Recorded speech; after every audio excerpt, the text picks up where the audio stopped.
So next is a question number 6. State the difference between eukaryotes and prokaryotes. आपको क्या बोलना है? Difference बोलना है यूकैरियोट्स और प्रोकैरियोट के बीच में. So first is your prokaryote. The cells having nuclear material without nuclear membrane are termed as prokaryotic cells. The organisms with this kind of cells are called prokaryotes. So examples क्या क्या है? Bacteria and blue green algae. So prokaryotes क्या है? वैसा sales को prokaryotic cell बोला जाता है जिसमें जो न्यूक्लियर मेम्ब्रेन है वो एब्सेंट होता है. उसको क्या बोला जाता है? प्रोकैरियोट्स. जैसे अभी मैंने आप बोला, आपको एग्जाम्पल्स है बैक्टीरिया, ब्लू ग्रीन एल्गी. जैसे बैक्टीरिया में क्या होता है, जो न्यूक्लियर मेम्ब्रेन है वो एब्सेंट होता है. But in the case of eukaryotes, eukaryotes क्या है? The cells having a well-organized nucleus with a nuclear membrane are termed as eukaryotic cells. The organisms with these kind of cells are called eukaryotes. जैसे examples आपको given है onion cells and cheek cells. तो eukaryotes में क्या होता है, जो nucleus है वो बहुत ही वेल डिफाइंड होता है, वेल ऑर्गेनाइज्ड होता है, along विथ न्यूक्लियर मेम्ब्रेन. जो हमने देखा था it is absent in the case of prokaryotes. Now eukaryotes में क्या होता है, जितने भी ऑर्गेनिजम्स हैं other than bacteria and blue green algae वो है आपका eukaryotes. So next is the question number 7. Where are chromosomes found in a cell? State their function. तो सेल्स में क्रोमोसोम कहाँ पे प्रेजेंट होता है वो आपको बोलना है along with their function. Now अगर ये चैप्टर में बहुत ही अच्छे से पढ़ा then you can easily answer this question. So the correct answer is chromosomes are found in the nucleus of the cell.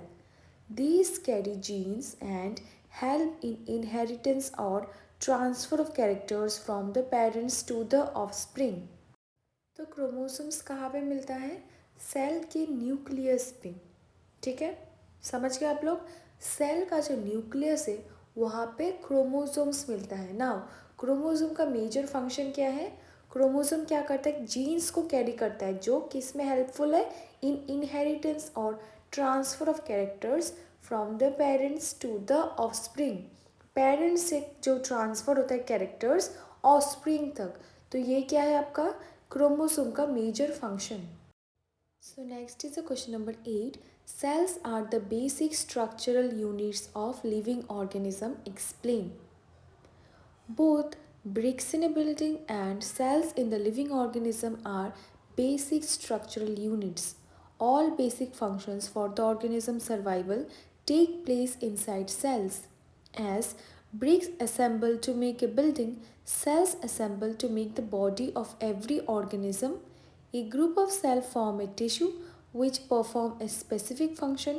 A group of tissue form an organ, and in the same way a group of organ form an organism. Now, that is why cells are considered as the basic structural units of living organism. So यहाँ पे जैसे आपको एक statement given था कि cells क्या है? Cells are the basic structural unit of living organism. So ये जो पर्टिकुलर स्टेटमेंट आपको गिवन है उसको आपको अच्छे से एक्सप्लेन करना है कि how how cells are the basic structural unit of living organism. So यहाँ पे आपको एक similar kind of example given है जिससे जो आपको कॉन्सेप्ट है वो और भी अच्छे से क्लियर हो जाएगा. नाउ देखो, बिल्डिंग बनाने के लिए जो बेसिक नीड है वो क्या है? ब्रिक. ब्रिक के बिना बिल्डिंग नहीं बन सकता. सो यही आपका फर्स्ट लाइन पे लिखा हुआ है. Both bricks in a building and cells in the living organism are basic structural unit. All basic functions for the organism survival takes place inside the cells.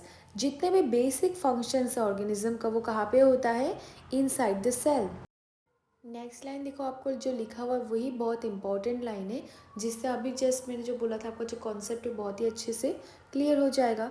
As bricks assemble to make a building, cells assemble to make the body of every organism. This line is very very important. जो BRICS को assemble करके building बनाया जाता है, similar cases क्या है? Sales का. Cell को असेंबल करके ऑर्गेनिज्म का बॉडी प्रिपेयर होता है, बनता है. डिफरेंट सेल्स जब कंबाइन होता है उससे टिश्यू बनता है. सिमिलर केस में क्या होता है? टिश्यू जब कंबाइन होता है उससे ऑर्गन बनता है. एंड सिमिलरली अगेन जो ऑर्गन्स कंबाइन होता है उससे क्या होता है? बॉडी बनता है. देयरफॉर जो सेल्स क्या है, cells are called the basic structural unit of every living organism. So now we know that जो लिविंग ऑर्गेनिज्म है उसका जो बेसिक स्ट्रक्चरल यूनिट है वो क्या है आपका, सेल्स है, बिकॉज सेल से ही बाकी चीज़ें बन रहा है। So next is a question number 9, explain why chloroplast are found only in plant cells. ये हमने कंपैरिजन चार्ट में भी पहले देखा था, जो क्लोरोप्लास्ट है वो सिर्फ प्लांट सेल्स में क्यों होता है। Chloroplasts are found in plant cells only because chloroplasts contain chlorophyll, which is essential for photosynthesis. Chlorophyll traps cell energy and use it to prepare food for plants. तो question में जैसे आपको बोला है जो क्लोरोप्लास्ट है वो सिर्फ प्लांट सेल्स में क्यों प्रेजेंट होता है, वाई नॉट इन एनिमल्स।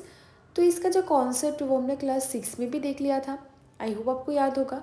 देखो, ये सिर्फ प्लांट में इसीलिए प्रेजेंट होता है बिकॉज ये फोटोसिंथेसिस प्रोसेस के लिए हेल्पफुल है।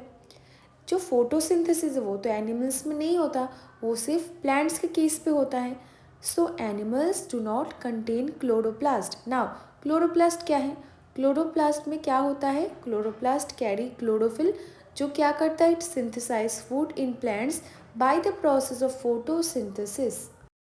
तो क्लोरोप्लास्ट का क्या फंक्शन है, क्लोरोप्लास्ट जो है वो सेल एनर्जी को ट्रैप करता है एंड उससे वो क्या करता है, उसको खाना बनाता है प्लांट्स में। That is why it is important.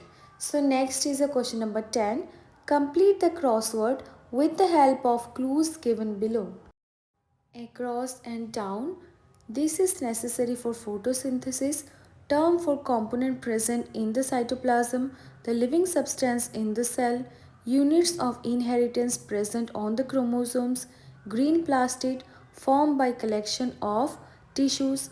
It separates the content of the cell from the surrounding medium, empty structure in the cytoplasm and a group of cells. तो यहाँ पे आपको गिवन है, आपको क्या करना है, क्रॉसवर्ड पजल को फिल करना है। So this is the correct answer. So across and down में जैसे आपको फर्स्ट अक्रॉस में 4 क्लूज गिवन था एंड डाउन में आपको 5 क्लूज गिवन था। So one by one let's discuss. जैसे अक्रॉस में आपको फर्स्ट गिवन था, this is necessary for photosynthesis. तो फोटोसिंथेसिस के लिए क्या नेसेसरी है, क्लोरोफिल। नेक्स्ट आपको गिवन है term for component present in the cytoplasm. तो साइटोप्लाज्म में क्या प्रेजेंट होता है, ऑर्गेनेलिस। नेक्स्ट है आपका the living substance in the cell. तो लिविंग सेल क्या है आपका, प्रोटोप्लाज्म। नेक्स्ट है units of inheritance present on the chromosomes. तो क्रोमोसोम में क्या होता है आपका, क्या प्रेजेंट होता है, जीन्स। तो अक्रॉस इज डन। नेक्स्ट है आपका डाउन। तो डाउन में फर्स्ट है आपका ग्रीन प्लास्टिड। तो ग्रीन प्लास्टिड क्या है, क्लोरोप्लास्ट। नेक्स्ट है form by collection of tissues. तो कलेक्शन ऑफ टिश्यू से क्या बनता है, ऑर्गन बनता है। Next is it separates the content of the cell from the surrounding medium, that is your membrane. Empty structure in the cytoplasm. तो empty structure को क्या बोला जाता है, vacuole. And the last one is a group of sales. एक group of sales से क्या form होता है, टिश्यू फॉर्म होता है। So this is the answer. So I hope आपको बहुत ही अच्छे से चैप्टर क्लियर हो गया होगा। ना हम लोग नेक्स्ट देखेंगे चैप्टर 9।